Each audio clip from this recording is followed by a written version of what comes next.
Hello, my friends. Credo, I believe. God in creation.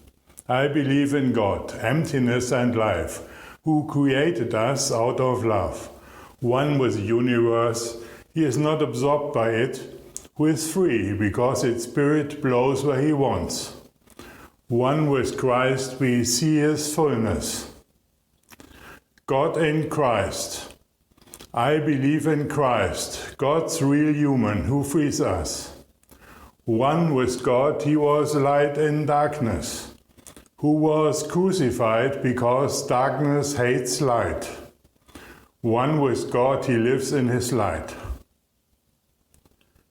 God in humans. I believe in God, spirit and life, who comforts us.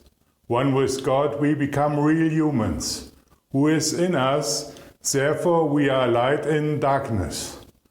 One with God, we live in his light. God in creation. I believe in God, emptiness and life, who created us out of love.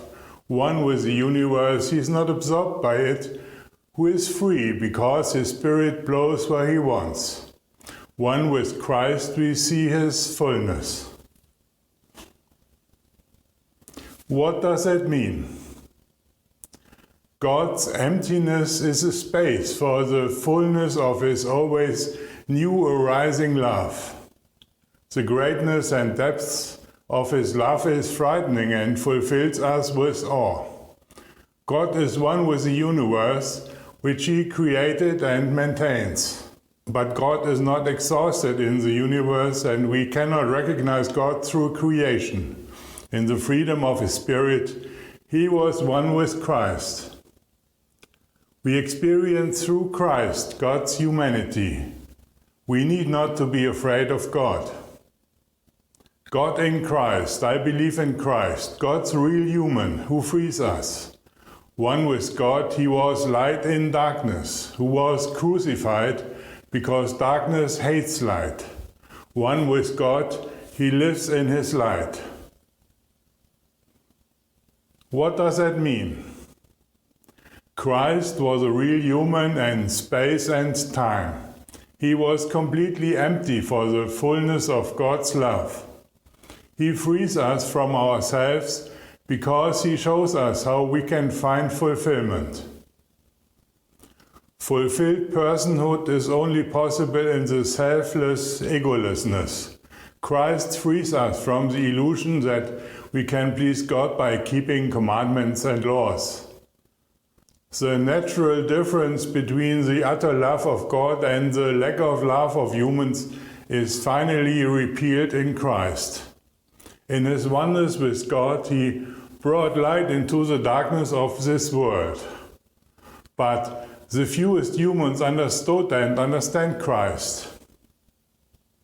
He who wants to save them out of the darkness from their unfulfilled personhood is taken by them as a troublemaker and out of place, and they beat him to the cross. Why does God allow this, we want to ask? But God dies in his unity with Christ himself on the cross. When Christ cried on the cross, my God, why have you forsaken me?" God didn't stand somewhere apathetic, emotionless aside, but was himself crucified with the human Christ. God died with Christ there on the cross.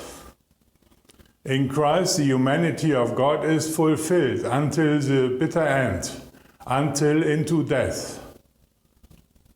In Christ, God gives himself powerless in the hands of his humans.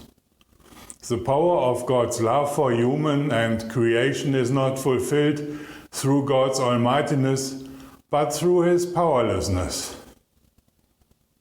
God himself overcomes the difference between himself and his creation in the human Christ. This is so incomprehensible for us as darkness cannot comprehend light. The mind cannot fathom this mystery. What a miracle when a human opens his heart for God's love. He gets a little inkling of God's love to us humans by feeling it on our very own body. God is not dead, and the human can live. Christ is risen by God into the dimension of his eternity. God in humans. I believe in God, Spirit and life, who comforts us. One with God, we become real humans. Who is in us, therefore we are light in darkness. One with God, we live in his light. What does that mean?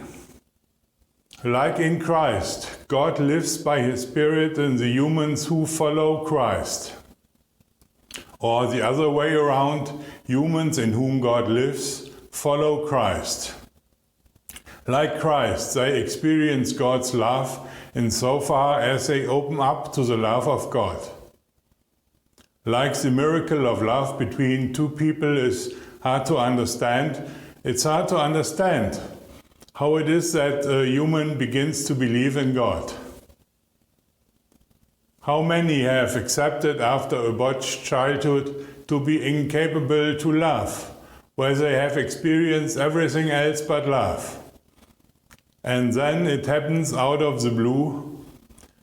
Their numb heart starts to beat for another human, with all fear and new feelings that are associated with it.